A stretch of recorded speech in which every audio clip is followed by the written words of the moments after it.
Welcome back, viewers. This is Serpentstare. This is Magic 2014. This is my mouse cursor. I forgot you couldn't see it, so for a couple of those videos I was pointing at things without a mouse cursor, for which I apologize. I hope you were able to figure it out. Now, let's start our first real duel.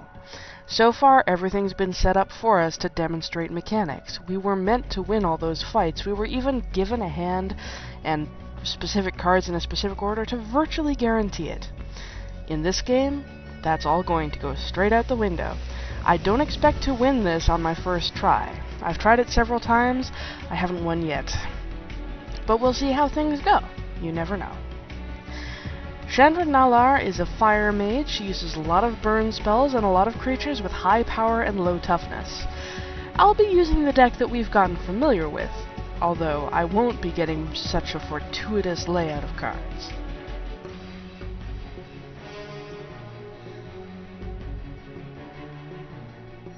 Here we go. Here I can also show you the first step of any proper duel. Each player draws a hand of 7 cards and has to decide whether or not they're going to keep it. This has a lot to do with mana balance, and the reason you don't see things like this in games like Yu-Gi-Oh! Is probably because they don't use lands. You can also see that my 2 forests look different in this. I don't just have 5 of the same goddamn forest.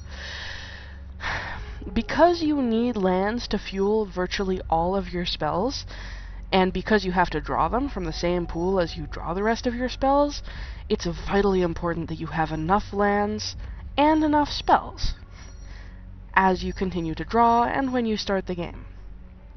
Right now, if I were to play with this hand, I would probably be okay, but I might get really unlucky if I don't draw another land in the first few turns, because then I wouldn't be able to cast any of my spells. The lowest cost among these is 3, and I only have 2.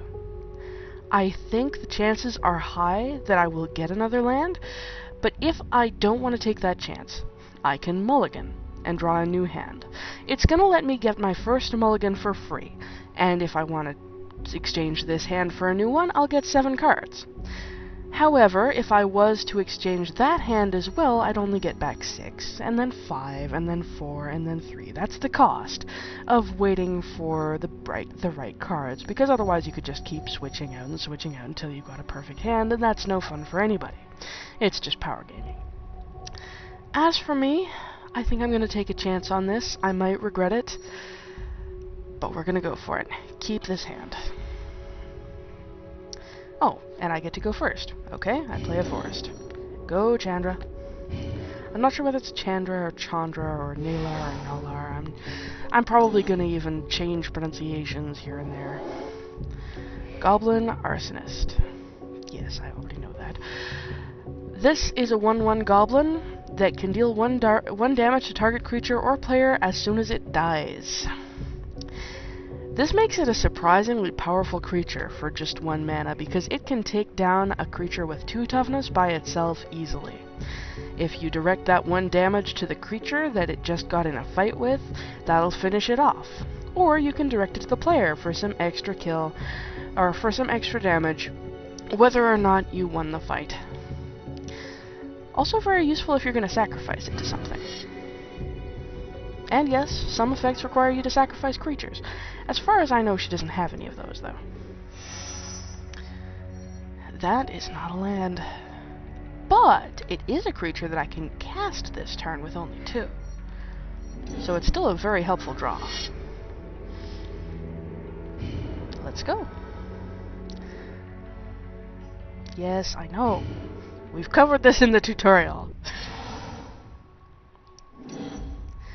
Now, I could attack her next turn and I wouldn't have to worry about this getting killed right away, unless she blocked with both. Okay, this is a Torch Fiend. If she pays 1 red and sacrifices it, she can destroy a target artifact of her choosing. Aside from that, it's a 2/1.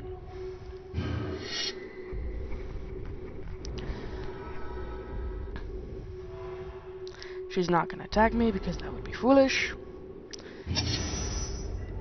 And I did not draw a land. That means my mana progression has slowed, and she will have a distinct advantage if she keeps getting her lands and I don't get mine. That is very unfortunate for me, but at least I have a creature I can attack with. On the other hand... Oh, she's gonna block it. With only the Goblin Arsonist.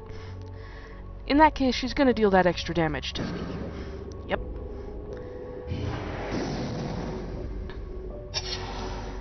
Not surprising. I can take it. But the more she does it, the less I'll be able to. Yes, it's haste. It's flying. Thank you.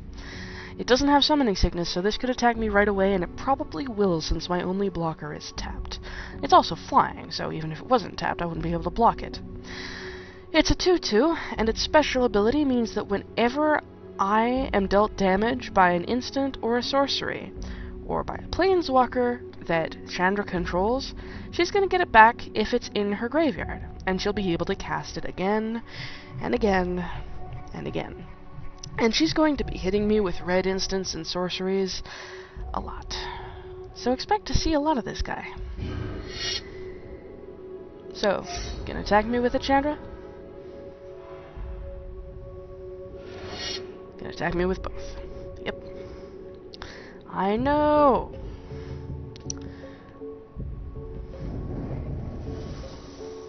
I get hit by the Torch Fiend, and I get hit by the Phoenix. Down to 15 already, and I haven't laid a hit on Chandra. Her deck is very fast. I still don't have another land. Well, I knew this was a risk. I was just gonna take it. If I hold on to my Colonian Tusker, I can block that Torch Fiend, or prevent it from attacking. But the Phoenix is still gonna go straight over my head.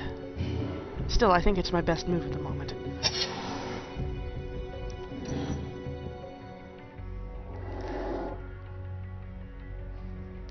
Firewing Phoenix.